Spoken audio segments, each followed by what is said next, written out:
तो सभी स्टूडेंटों की जानकारी देना चाह रहा हूं कि जो यूट्यूब पर हम लोग का ऑब्जेक्टिव का सेक्शन चल रहा है उसमें अभी तक जितने हम ऑब्जेक्टिव पर वीडियो बनाए हैं वो सारे पार्टनरशिप के इर्द गिर्द में घुमा हुआ चैप्टर था। कि आज जिस पर वीडियो बना रहे हैं वह इशू ऑफ शेयर वाले चैप्टर होंगे। यानी इशू ऑफ शेयर चैप्टर से लगभग 15 ऑब्जेक्टिव क्वेश्चन रहेंगे। इसलिए ध्यान रखना कि ये चैप्टर बहुत ज़्यादा इम्पोर्टेंट है और इसका कंसेप्ट भी इजी होता है। इसलिए इसको थोड़ा ढंग से अगर सुन लेते हैं तो मे भी आपको आंसर इसी वक्त याद हो जाएगा। ऐसे भी आपको 60% आंसर याद हो चुका होगा, क्योंकि जब इसके क्लासरूम में इसका मैथ बना रहे होंगे तो आपको बहुत सारी चीज़ आ गया होगा। तो चलिए पहला हम लोग देखते हैं। सबसे पहला जो कंसेप्ट होगा हम लोग को,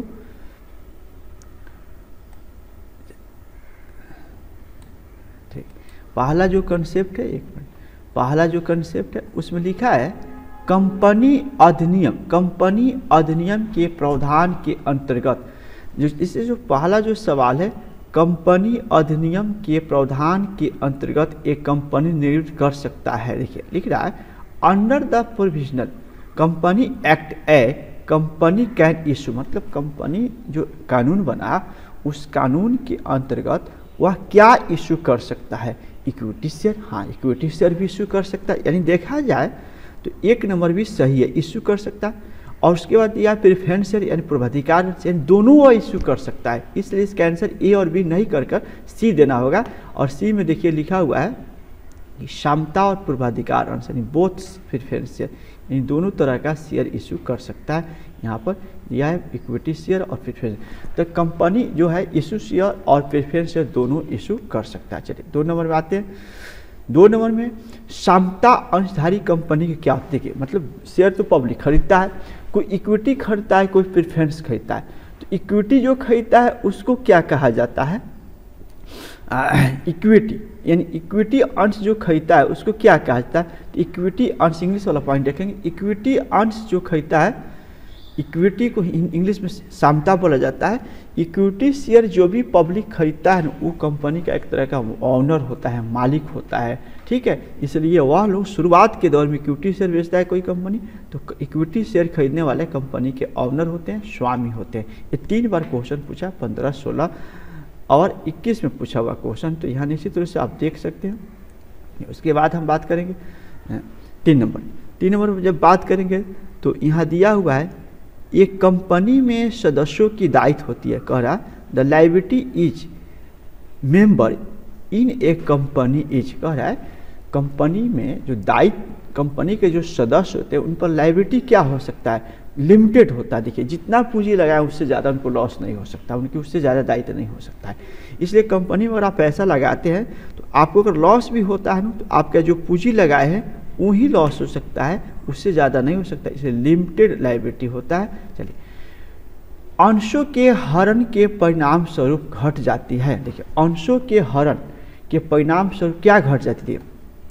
अगर हम लोग अंश को जब्त करते हैं, लिख रहा है forfeiture of share result in the reduction of, कह रहा है कि अगर अंश के हरण करते हैं, जब्त करते हैं तो उसके में क्या घट जाता है? तो पेड अप कैपिटल के अमाउंट घट जाता है, क्योंकि पूरा पैसा पेड नहीं होता है, जिस कारण हम लोग क्या करते हैं, जब्त कर देते हैं और इसलिए पेड अप कैपिटल के अमाउंट रिडक्शन हो जाता है, घट जाता है। अच्छा नेक्स्ट क्वेश्चन, अंशधारी प्राप्त करते हैं। देखिए अंशधारी प्राप्त करते हैं, क्वेश्चन नंबर पर अंशधारी प्राप्त करते हैं क्या?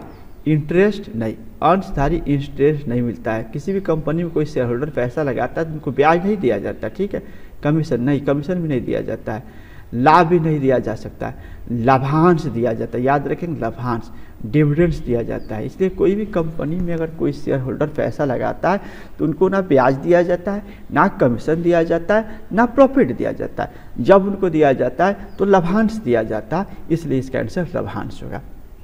अंश आवेदन खाता, कह रहा है शेयर एप्लीकेशन खाता, जो मतलब शेयर एप्लीकेशन होता है, शेयर अलॉटमेंट होता है, शेयर फर्स्ट कॉल होता है, शेयर फाइनल, इन सब खातों को किस नाम से जाना जाता है? तो देखिए शेयर जो होता है इसको व्यक्तिगत नाम से जाना जाता है। आवेदन जो करता है वो व्यक्तिगत होता है, इसलिए पर्सनल अकाउंट के नाम से जाना जाएगा, याद रखना होगा। अंश आवेदन खाता नहीं, एप्लीकेशन अकाउंट को किस खाते के नाम से जाना जाएगा? तो पर्सनल अकाउंट के नाम से जाना जाएगा। आज 7 नंबर बात करेंगे। 7 नंबर में देखेंगे एक संयुक्त पूंजी वाली कंपनी डैश है, एक संयुक्त पूंजी वाली कंपनी डैश है। कह रहा है ज्वाइंट स्टॉक कंपनी क्या है। देखिए मतलब जो शेयर कंपनी हम लोग कंपनी के नाम से जाते हैं उसको ज्वाइंट स्टॉक कंपनी उसका ओरिजिनल नाम होता है, और पूरा नाम अगर पूछा जाए कि कंपनी सेक्टर का क्या नाम होगा तो ज्वाइंट स्टॉक एक कंपनी होगा। और ज्वाइंट एक कंपनी का नेचर क्या होता हो सकता है, प्राकृतिक व्यक्ति होता है, कृत्रिम नहीं, ये आर्टिफिशियल पर्सन होता है। पार्टनर देखिए सबसे पहले ये नेचुरल होता नहीं है, नेचुरल नहीं होता इसलिए हम नेचुरल को क्या करेंगे, काटेंगे, नेचुरल नहीं हो सकता, ये साझेदारी नहीं हो सकता है, यह आर्टिफिशियल हो सकता है, कृत्रिम व्यक्ति हो सकता है, इसलिए इसका आंसर बी होगा। याद रखेंगे कि कंपनी जो होता है ज्वाइंट स्टॉक कंपनी उसका पूरा नाम है वह आर्टिफिशियल पर्सन होता है, आर्टिफिशियल पर्सन होता है। चलिए समूल से अधिक प्राप्त राशि को किस खाते में डेबिट किया। देखिए जब हम शेयर इश्यू करते हैं तो उसका एक रेट होता है और उस रेट से ज़्यादा पर जब बेचते हैं तो उसको प्रीमियम बोला जाता है, कम पर बेचते हैं तो डिस्काउंट पर बेचा जाता है, और सेम प्राइस पर बेचा जाता है तो ऐड पर बोला जाता है। इसलिए कह रहा है राइटर इसमें कि अगर समूल पर मतलब ऐड पर से अधिक राशि प्राप्त किया जाए तो किस खाते में क्रेडिट किया जाता है, तो प्रीमियम पर किया जाता है। जब भी हम किसी शेयर को ऐड वाला रेट जो मतलब सेम का सेम रेट से ज़्यादा पर वसूल करते क्या करते हैं, तो देखिए इसमें लिख रहा है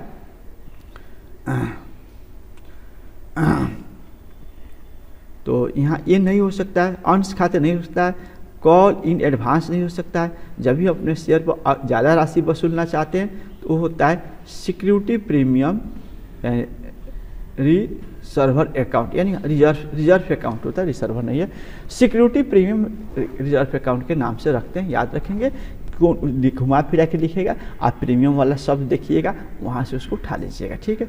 अब कह रहा है 9, याद अच्छा सवाल है 9 नंबर सवाल, अदत याचना पर, अदत मतलब कॉल इन एरियर अधिकतम ब्याज लिया जा सकता है। कह रहा है interest on call in arrear can be charges maximum. जो कॉल इन एरियर होता है, जो लोग कोई शेयर होल्डर का पैसा नहीं देते, किसी कॉल पर पैसा नहीं देते और वो देना चाहते हैं तो उनका पैसा हम ले सकते हैं लेकिन ब्याज के साथ लेंगे। तो ब्याज कितना ले सकते हैं अधिकतम, तो 10% ले सकते हैं, इसलिए अधिकतम ब्याज हम लोग का 10% होगा। याद रखेंगे 10% अधिकतम ले सकते हैं। चलिए नया सवाल है 10 नंबर, अग्रिमी याचना की राशि, अग्रिमी याचना की राशि, अग्रिमी याचना की राशि, अग्रिमी याचना की राशि amount of call in advance is. कह रहा है अग्रिमी याचना की राशि मतलब जब कोई शेयर होल्डर चाहे तो किसी कॉल का पैसा आगे दे सकता है, नहीं मतलब फर्स्ट के साथ फाइनल के दे सकता है, अलॉटमेंट के साथ फर्स्ट और फाइनल के दे सकता है, तो उसको क्या किया जाता है, तो उसको पूंजी में जोड़ दिया जाता है, इसलिए उसको पूंजी में जोड़ा जाता है। देखिए आप बैलेंस शीट बनाते थे तो पेड अप में एडवांस को हम जोड़वाते थे, वही चीज़ आप कह रहा है क्या है, देखिए पूंजी में घटाई जाती है, हो ही नहीं सकता है। संपत्ति पक्ष में दिखाया, हाँ संपत्ति पक्ष में दिखाया नहीं जाता, संपत्ति पक्ष में कहीं जोड़ा जाता है, इसलिए यहाँ पर इसको डाउट हो जाएगा। अब लिखा पूंजी और दायित्व पक्ष में दिखाया जाता है, देखिए संपत्ति पक्ष में दिखाया नहीं जाता, ये तो गलत होगा सी। अब पूंजी और दायित्व पक्ष में दिखाया नहीं जाता है, ये जोड़ा जाता है, पेडअप में जोड़ा जाता है, इसलिए ये आंसर नहीं हो सकता। इसका ये होगा कि पूंजी अंश में जोड़ दिया जाता है, इसलिए ये आंसर होगा। 11 नंबर, अंश हरण खाते की चिट्ठी में दर्शाया जाता है, अंश हरण खाते की चिट्ठी में दर्शाया जाता है। देखिए ये सवाल बहुत इंपॉर्टेंट है। अंश मतलब ये अंश हरण खाते में दर्शाया जाता है, क्या लिखा, अंश हरण खाते की चिट्ठी में। देखिए कह रहा share forfeiture account show in the balance of the sheet. कह रहा है कि जो फॉर फिचेज का अमाउंट बनता है उसको कहाँ दिखाया जाता है, बैलेंस शीट में, तो उसको याद रखना होगा जनरल रिजर्व के नाम से दर्शाया जाता है, इसलिए यहाँ पर इसका आंसर सी होगा, सी के नाम से रखेंगे जनरल रिजर्व के। अगला सवाल है, एक निजी कंपनी में सदस्यों की अधिकतम संख्या क्या होती है। एक पब्लिक कंपनी होता है, एक प्राइवेट कंपनी होती है। प्राइवेट कंपनी में अधिकतम संख्या 200 हो सकती है, पब्लिक में ज़्यादा हो सकती है, इसलिए यहाँ याद रखेंगे कि हम लोग को पब्लिक कंपनी नहीं है, एक प्राइवेट कंपनी या प्राइवेट कंपनी में अधिक से अधिक 200 व्यक्ति हो सकते हैं। 13 नंबर, अंश का निर्गमन का पर प्रीमियम क्या है। अगर अपने शेयर को हम प्रीमियम पर बेचे तो क्या है, लाभ है भाई, लाभ है। तो रिव्यू रिसिप्ट के नाम से जाना जाता है, इसलिए इसको जनरल लाभ से नहीं जाना जाता, इसलिए इसमें ये सिर्फ लाभ नहीं बोला जा सकता, आय भी नहीं बोला जा सकता, इसको रिव्यू रिसिप्ट के नाम से बोला जाएगा। आयगत प्राप्ति रिव्यू रिसिप्ट के नाम से हम बोलेंगे। चलिए ये हमारा सी नंबर सही हुआ। अब बात करेंगे 14 नंबर, अंश अंश अंश पूंजी का वास्तविक राशि, अंश पूंजी का वास्तविक राशि क्या होता है, मतलब अंश पूंजी the actual amount of the share capital, paid up amount होता है, जो पेड हो गया वही एक्चुअल होता है। मतलब हम शेयर इश्यू किए, सरप्राइज किया, कॉल्ड अप हुआ, लेकिन पेड अप पे जो अमाउंट होता है वही एक्चुअल राशि होता है, इसलिए इसका आंसर होगा आपको सी। एक्चुअल राशि कौन होगा, सी, पेड अप अमाउंट। जब्त अंशों के निर्गमन, जब्त अंशों के पुनः निर्गमन के पश्चात अंश हानि के तहत शेष कहाँ ट्रांसफर किया। अगर हम किसी शेयर को जब्त करते हैं और जब्त करके फिर उसको बेच देते हैं, रीइश्यू कर देते हैं, और उसके बावजूद भी अगर जब्ती में कुछ पैसा बच जाता है, लाभ मतलब लाभ हो जाता है, तो उसको कहाँ भेजते हैं, तो उसको बोलते हैं शेयर कैपिटल रिजर्व में भेजते हैं। इसलिए इसका आंसर जो होगा कैपिटल रिजर्व बनेगा। जो आप जर्नल में बनाते थे तो लिखते थे लाभ में नहीं जाएगा, देखिए नहीं जाएगा, ये जब भी जाएगा ये इसी में आएगा, कैपिटल रिजर्व के नाम से जाएगा, कैपिटल रिजर्व में आएगा, और समान से जनरल रिजर्व में नहीं जाएगा। नॉन ऑफ दिस तो हो ही नहीं सकता, जब ऊपर नहीं रहता तब होता।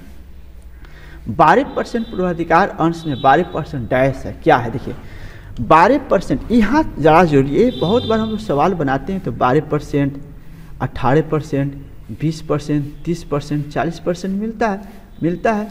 ये क्या है, यह पूर्वाधिकार अंश यानी प्रेफरेंस शेयर के आगे जो भी लिखा जाएगा तो सोचना है कि इतना ही परसेंट उसको लाभांश मिलेगा। यानी अगर किसी प्रेफरेंस शेयर के सामने पहले 12%, 18%, 20% लग जाता है, अगर वो पूछा जाए कि 12%, 18% या 20% जो भी मतलब दिया है वो क्या है, तो आपको बोलना पड़ेगा कि वह रेट है डिविडेंड्स का, लाभांश उसी रेट में उनको मिलेगा भविष्य में, इसलिए लाभांश होता है। देखिए इक्विटी शेयर में नहीं लगा रहता, ध्यान रखेंगे, ये रेट ऑफ डिविडेंड्स के नाम से जानेंगे। चलिए एफ टेबल, सारे क्वेश्चन पूछा हुआ है। एफ टेबल में हम बात करेंगे। एफ टेबल के अनुसार अग्रिमी याचना की ब्याज की अधिकतम दर क्या है। देखिए एफ टेबल में जो हम लोग को कॉल इन पेड हो जाता है, कोई व्यक्ति हमको पैसा ज़्यादा दे देता है तो उसको हम लोग उसको ब्याज का दर जो होता है, मतलब उसके एडवांस पर कितना ब्याज दे सकते हैं, ज़्यादा से ज़्यादा तो 12% दे सकते हैं, उससे ज़्यादा नहीं दे सकते हैं। इसलिए अधिकतम दर हम लोग का 12% हो सकता है। याद रखना है कि अगर कोई भी शेयर होल्डर अगर हमको एडवांस पैसा देता है और ब्याज देने का हम प्रावधान रखते हैं तो ब्याज कम दे सकते हैं, लेकिन अधिकतम उसको 12% दे सकते हैं। ठीक है। दायित्व की कुल राशि सम्मिलित होती है, दायित्व की कुल राशि सम्मिलित होती है। देखिए अगर कोई शेयर होल्डर हमको हमारे शेयर को इशू करते हैं तो सरप्राइज करता है, कॉल्ड अप करता है, पेड अप जो करेगा वही हम पर दायित्व होगा। जो पेड कर दिया, जो शेयर होल्डर हमको पैसा दिया वही हम पर लायबिलिटी रहेगा, इसलिए पेड अप अमाउंट हम पर लायबिलिटी रहता है। इसलिए पूछ रहा है कि लायबिलिटी में टोटल लायबिलिटी क्या होना चाहिए, तो हमको जो पेड करेगा वही लायबिलिटी होगा, इसलिए इसका आंसर पेड अप कैपिटल होगा। ऑथराइज कैपिटल कभी नहीं हो सकता है। ऑथराइज कैपिटल क्योंकि हम तो ये लाइसेंस लिए इतना बेचेंगे, इशू हम बेचना चाह रहे थे, बिका नहीं, सरप्राइज हुआ बिक गया, लेकिन गारंटी नहीं कि बिक गया तो इतना लोग पैसा देता है, कॉल क्लियर हो जाता है, कुछ बहुत सारे कुछ होने के बाद लास्ट में पेड अप का अमाउंट आता है और पेड अप ही लायबिलिटी होता है। उसके बाद नेक्स्ट जो क्वेश्चन है 19 नंबर क्वेश्चन है। 19 में दिया है अंश के अधिमूल्य पर निर्मित है, अंश के अधिमूल्य पर निर्मित है। देखिए जो प्रीमियम पर इशू किया जाता है वो क्या हो सकता है, यहाँ से हम लोग ऑप्शन पर जाएंगे। देखिए पूंजीगत लॉस नहीं हो सकता है, टोटल जनरल प्रॉफिट नहीं हो सकता है, जनरल लॉस नहीं हो सकता है, यानी कैपिटल गेन हो सकता है, पूंजीगत लाभ हो सकता है। इसलिए इसका आंसर हम लोग ये रखेंगे। लास्ट एक और क्वेश्चन देख लेते हैं। कंपनी के स्वामी कौन होते हैं। देखिए कंपनी के स्वामी जब भी होते हैं याद रखना है, मतलब दोनों हो सकते हैं, इक्विटी भी हो सकते हैं और प्रेफरेंसर भी हो सकते हैं, लेकिन डिवेंचर होल्डर नहीं हो सकते हैं। इसलिए इसका आंसर जो होगा ये वाला भी सही है, ये वाला सही है। ऐसे में दो ऑप्शन तो दिया नहीं रहता एग्जाम में, इसे ऋणधारी नहीं, ऋणधारी कभी नहीं होता है, वह कभी हम लोग का ऋणधारी नहीं हो सकता है। उसके बाद दोनों, हाँ दोनों हो सकता है, इसलिए इसका आंसर बी होगा। तो आज 1 से हम 20 तक ही क्वेश्चन रखेंगे, फिर नेक्स्ट सीरीज में इसमें 21 से लेकर हम 40 तक चलेंगे और 40 से लेकर हमको 65 तक इसमें रखेंगे क्वेश्चन। इस बहुत इंपॉर्टेंट चैप्टर, इसलिए चैप्टर में आप बने रहे और आप देखते रहें। चलिए धन्यवाद।